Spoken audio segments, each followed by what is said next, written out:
delighted to be here tonight. A little unexpected. I was coming anyway, but when I heard that my good friend Ted Cruz was not going to be here, I was delighted to see his father once again, and to see so many of you. I always enjoy coming to Oklahoma because there are a lot of people here with common sense. That's getting to be a rarity these days, you know. But you know, America is still a land of dreams. It's a place where you see a lot of people risking life and limb to get here, in many cases illegally. But you don't see anybody trying to escape from here. And yet you hear so many people bad-mouthing this place and telling us how horrible it is. And obviously, if that's the case, they wouldn't be here. It's actually an incredible place, and a place where you can realize those dreams. You know, my dream as a youngster was to be a doctor. Skip right over the firemen and police, and I just wanted to be a doctor. And I loved anything that had to do with medicine. I even like going to the doctor's office. I mean, I would gladly sacrifice a shot just to smell those alcohol swabs, you know? It was great. And going to the hospital was like the best thing in the world. Because some people complain and they say, I had to wait for the doctor all this time. I didn't mind. Because I would sit out in the hallway and listen to the PA system. Dr. Jones, to the emergency room, Dr. Johnson, to the clinic. They just sounded so important. And I'd be saying, one day they'll be saying, Dr. Carson, but of course they have beepers now. But you know, the dream is the thing that drives you on. The dream drove my mother. You know, she was one of 24 children and got married when she was 13. You know, she bounced around from home to home, never really felt stable, trying to get as much education as she could. She dreamed of being educated. She managed to cobble together a third-grade education by the time she got married. And she and my father moved to Detroit trying to escape that horrible environment. And some years later, she discovered that he was a bigamist. She only had a third-grade education and the responsibility by that time of raising 2 young sons by herself. And the interesting thing about my mother is that she never considered herself a victim.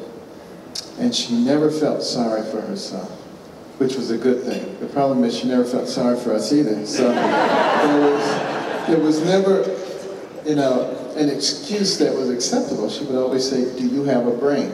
And if you did, then you did not have an excuse because you could have thought your way out of it. And she worked very hard, very long, leaving at 5 in the morning, getting back after midnight. Day after day after day, cleaning other people's houses, because she didn't want to be on welfare. And her friends were always saying, you know, you got 2 sons, you can be on welfare, and you can get all of this aid, but she just didn't want to be dependent on somebody else, and she struggled. She occasionally accepted some aid, but for the most part was able to stay off of it. And, you know, interestingly enough, you know, there are a lot of people who like to criticize me, and they say, well, Carson grew up very poor, and he must have received some government aid, and now he wants to withdraw all the government aid for people, which of course is nothing but a lie and propaganda. But I actually do not want to withdraw aid from anyone who truly needs it. What I want to do is get rid of the system that creates dependency in people who actually have the ability to sustain themselves. Because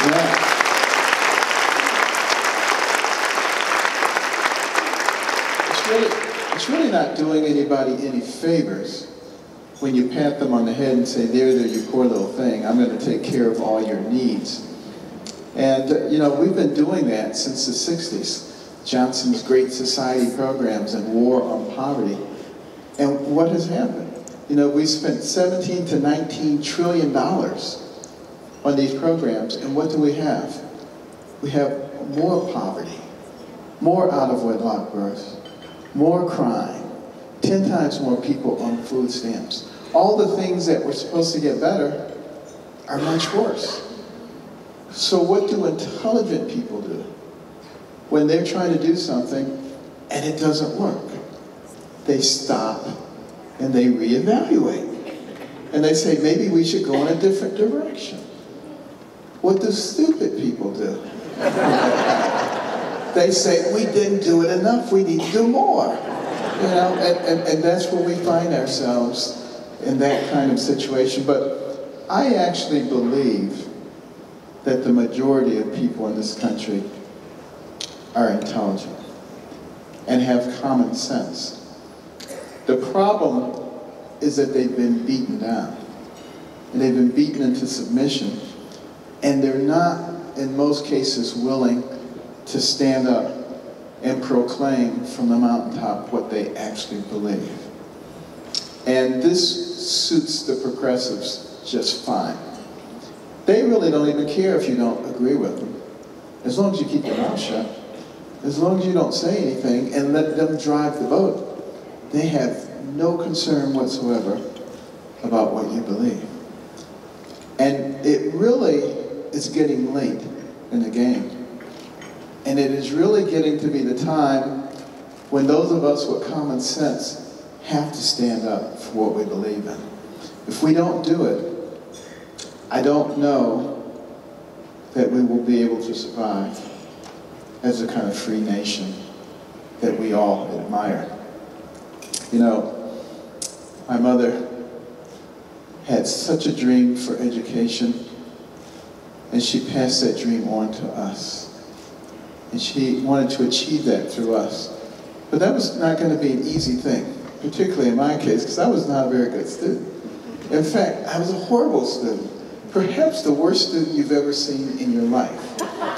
And everybody liked having me in the classroom because I was a safety net. You didn't have to worry about getting the lowest mark on it as long as I was there. I remember once we were having an argument in the playground about who was the dumbest kid in the school. And it wasn't a big argument because they all agreed it was me, but then somebody tried to extend the argument to who was the dumbest person in the world. And I said, wait a minute, there are billions of people in the world. And they said, yep, and you're the dumbest one. So, well, unfortunately that day we had a math quiz. And you know, I didn't get along with math very well.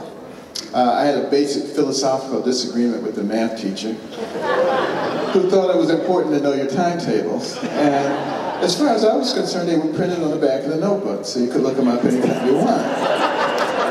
That just didn't work out that well when you were taking a test. And you know, that day you had to pass your test to the person behind you. They would correct it as the teacher gave out the answers and give it back to you, and the teacher would call your name, and you would report your score out loud. Great if you got 100 or 95. Not so great if, like me, you got a 0 and just had an argument about who's the dumbest person in the world. And I knew that they were going to laugh hysterically when I said 0, so I started scheming. I said, I know what I'll do. When the teacher calls my name, I'll mumble. And the teacher will think I said one thing, and the girl behind me will think I said something else. So when she called my name, I said, 9. And she said, 9? Benjamin, you got 9 right? It's wonderful. I knew you could do it if you just applied yourself. Class, this is a banner day. Benjamin has got 9 right. It had 30 questions. And she just went on, and she ranted and raved. Finally, the girl behind me couldn't take it any longer. And she stood up and she said, he said none. Well, the kids were rolling in the aisles, and if I could have disappeared into thin air, never to be heard from again in the history of the world, I would gladly have done so. But I couldn't. So I had to act like it didn't bother me. But it did. It bothered me a lot. Not enough to make me study, but it bothered me a lot. And, you know, I was one of those kids. I couldn't wait until recess to go out and play. But, you know, the kind of kid that I was reminds me a lot Many students that I encounter today, and many adults, who really don't know very much. Have you noticed that? You know, people have very, very shallow depths of knowledge. You know, sometimes they used to have those man on the street interviews, you know, jaywalking segments, or Jesse Waters' World, and you ask people just simple stuff, and they don't have a clue what the answer is. And the sad thing is, these people vote. And, you know, the founders of our nation emphasized the importance of having an educated and informed populace. And they said that was essential to the way that our government functioned and to the maintenance of our freedoms. And why did they say that? Because they knew that people who were ill-informed are people who are easy to manipulate. And, you know, there are some people who count on uninformed people in order to gain their political stature. For instance, how many times have you heard lately how wonderful the economy is? And, you know, how the unemployment rate is down to 5.4% from over 10% when the current president took over. And obviously his policies are working so wonderfully. And that's what you would believe if you were a person of very low information. However, if you actually knew that you can make the unemployment rate anything you want it to be, based on who you include and who you exclude, and if you understood what the labor force participation rate is, which is the percentage of people eligible to work who are actually working, that number has been steadily declining since 2009 and is now at or near its 37-year low. So many people not working. And the other thing that's going on is, in most states now, you can make more money from collecting benefits than you can from working a minimum wage job. And a lot of people just say, well, why should I work when I can collect these benefits? Now, there's a problem with that kind of thinking. And there was a time when it didn't occur. Because someone who's thinking the right way would say, I would rather take that minimum wage job because I will be learning skills. I will be meeting people, I'll be making relationships. I will have an opportunity to move up the economic ladder, and a year or two later, I'm going to be much better off than the guy who's just collecting the benefits. You see, that's what's known as the can-do attitude. That was one of the things that made America into a great nation, where people were willing to do things themselves. We were a can-do attitude as opposed to a what can you do for me attitude. And it makes a big difference. And we need to recognize also the importance of education. Education is essential. It is the great divide in our nation. It doesn't matter what a person's background is. Ethnically, economically, it doesn't matter. If you get a good education, you write your own ticket. You do what you want to do in our society. And we have to stop listening to those people who try to make everybody into a victim. You know, you have access to libraries and computers and a whole host of mechanisms for learning. You know, my mother understood that. And even though I was doing so poorly, she just didn't know what to do. But she prayed. And she asked God to give her wisdom. And you know, that's the wonderful thing about God. You don't have to have a PhD to talk to him. You just have to have faith. And she had faith that he would answer her prayer. And he did. At least in her opinion. My brother and I didn't think it was all that wise. Turning off the TV, what kind of wisdom is that? And making us read 2 books apiece from the Detroit Public Libraries every week and submit to her written book reports, which she couldn't read. But we didn't know that. And she would put check marks and highlights and underlines. And I was not a happy camper. But in those days, you had to do what your parents told you. there was no social psychologist saying that the kid expressed themselves, so I had to read those books. But you know, I didn't like it very much in the beginning, but interesting thing happened. After a while, we were desperately poor.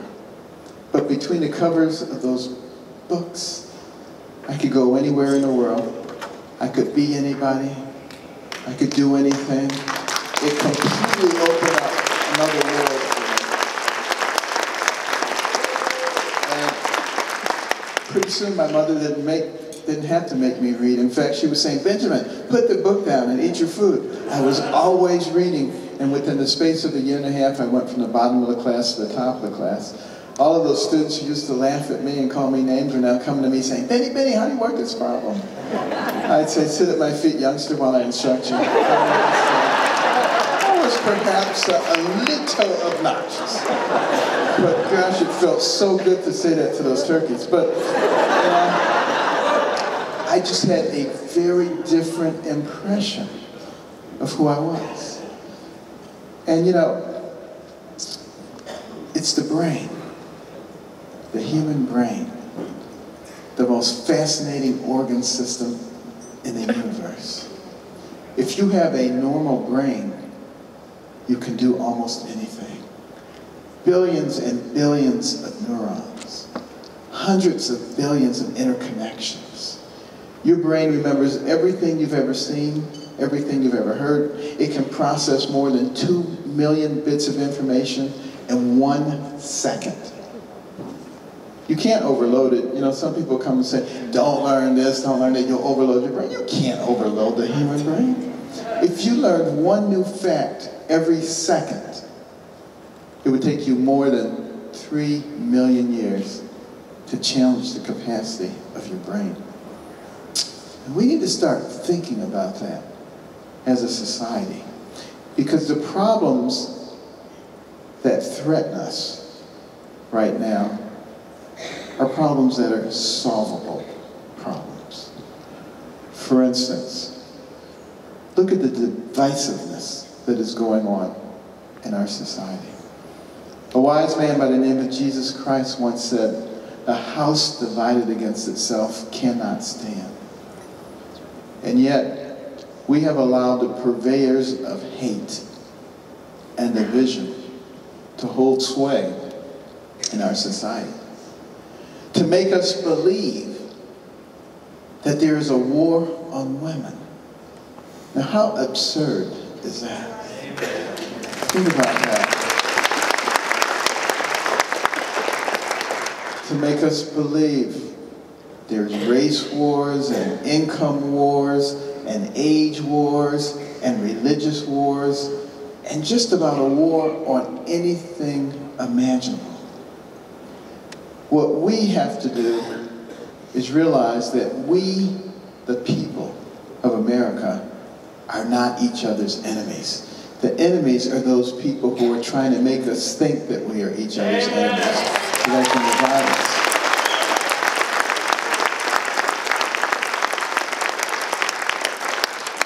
And you know, it's perfectly okay to disagree with somebody. It doesn't make them your enemy. We need to get over that kind of stuff. And you know, people have gotten to the point where they disagree with me. Not only they're my enemy, not only am I going to call them every vile name I can imagine, but I'm going to try to destroy them. I'm going to try to destroy their business and destroy their lives. This is what is going on in our society today. And I believe we have to really begin to speak up against it in a very big way, because I'm afraid of where that kind of thinking can lead. All you have to do is look at organizations like ISIS, and you see where you go when you become so incredibly intolerant that somebody has to believe exactly like you believe, and if they don't, then you can do anything you want to them. That's not America. That's not the American way. And we absolutely have to stop paying allegiance to people who put that kind of propaganda out, because it is in the process of destroying us. We also need to recognize that we already have people who are trying to destroy us. The jihadists. They are multiplying leaps and bounds, and they want to destroy America and our way of life. Why should we help them by trying to destroy each other? It makes absolutely no sense whatsoever. We need to understand that there is evil in the world. And the radical Islamic jihadists are evil people. And we have two choices. We can allow them to continue to expand while we continue to allow our military to deteriorate so that they eventually destroy us, or we can wake up and destroy them first.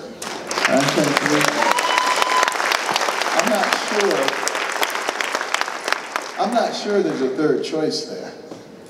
If there is a third choice, I'd like to hear what it is. But I believe that we have got to fortify ourselves. You look at our military. Our Navy is at its smallest level since 1917.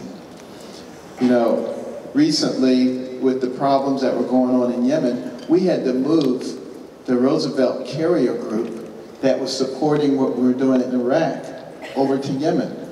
In the past, we would just send another carrier group there. This is what's happening to us. We're in danger of becoming a regional Navy with global interest. That's a bad place to be. And our personnel being gutted by sequestration. Every month, captains, majors, lieutenant colonels getting letters saying, we no longer need your services. That's where the next level of leadership comes from. We've had so many of our top generals resign because they don't want to be in a military where they're micromanaged by people who have no idea what they're doing. You know, that doesn't make any sense.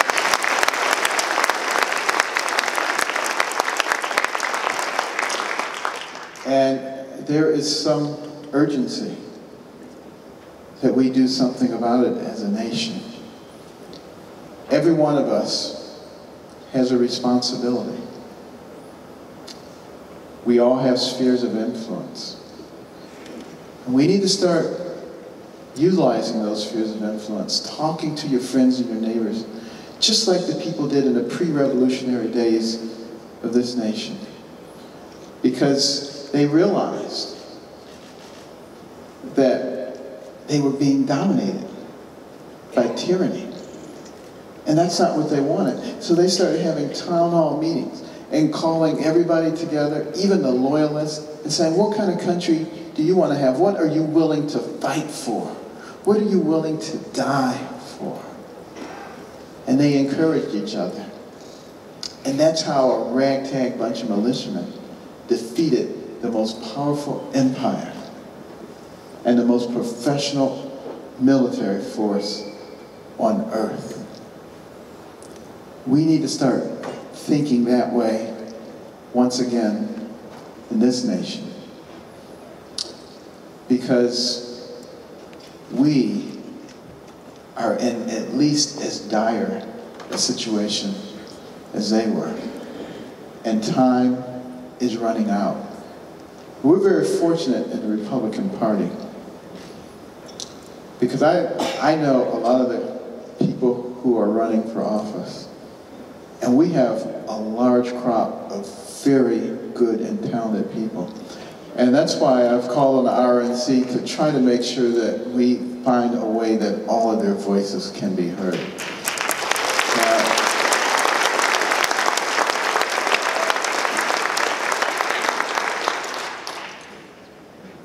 With the wealth of what we have, if we're smart enough, we will spend time talking about the solutions to the problems. We'll not spend time attacking each other and acting like herd givers.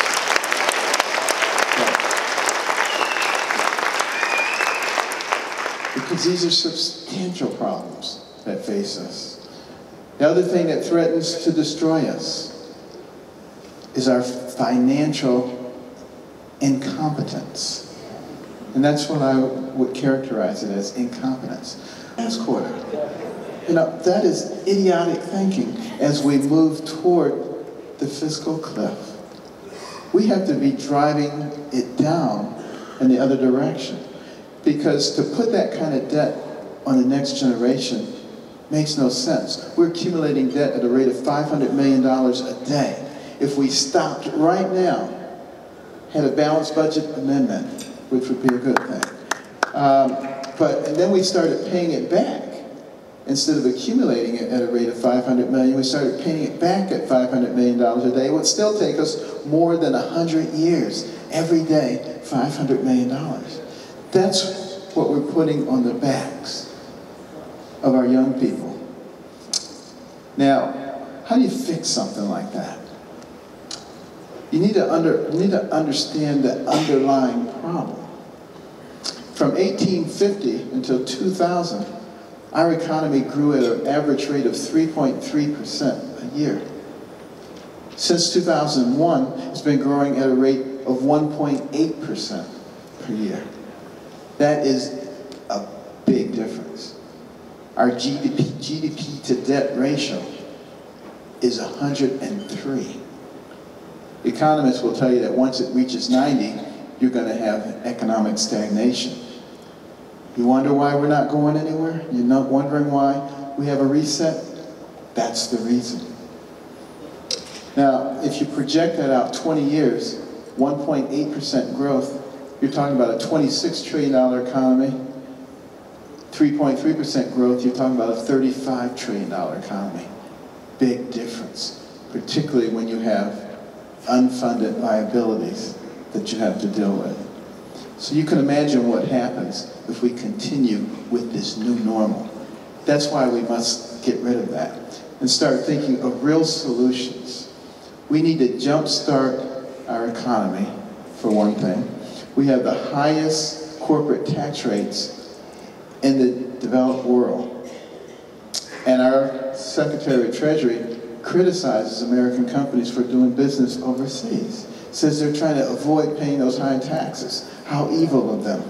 No, that means that he doesn't understand business. People don't go into business to support the government. They go into business to make money.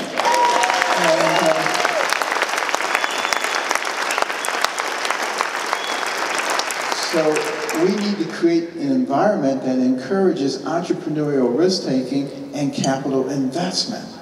That's what drives that economic engine. The most powerful economic engine the world has ever known exists right here.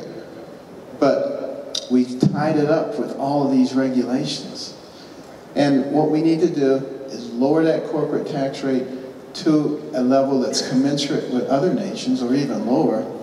I would suggest a 6-month tax-free holiday to allow the $2 trillion overseas to be brought back here, and then utilize, put a little stipulation on it that 10% of it has to be utilized to provide jobs for people who are unemployed and on welfare, and to create training positions for them. Because that's really one of the big problems that's creating situations like we have in Baltimore, Ferguson, and places like that. All of these people have seen a lot of change, but they don't have very much hope. And we have to create hope for them once again. And if we get corporations, business, industry, academia to start investing in our people, to provide them with a ladder to climb out of a situation of dependency and become part of the fabric of the American dream, I think that's a message that the Republican Party can take to many of the downtrodden who have always looked at us askew. And they can actually begin to understand that this is actually the party of hope. This is actually the party that will allow them to become part of the American dream. Because we need to recognize that we're all in the same boat. And if part of the boat sinks, eventually the rest of it's going down too. And we need to be concerned about each other. And when it comes to taking care of the downtrodden in our society, that's the job of business, industry, academia, Wall Street, churches, community organizations. It's not the job of the government. That's what we need to do.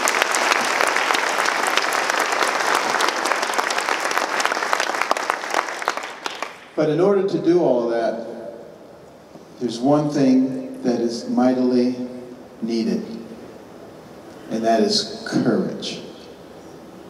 You have to have courage, because the establishment is not going to like it. They want us to continue down the same pathway. They want you to believe that they have all the answers. The political pundits want you to believe that they are all wise. If they were all that wise, we wouldn't be in this situation. So they're not all that wise, but they can't even understand that. But I'll tell you who can understand it. We the people can understand it. Because this country was designed of, for, and by the people. The function of the government was to facilitate life, liberty, and the pursuit of happiness. And that's what we have to remember.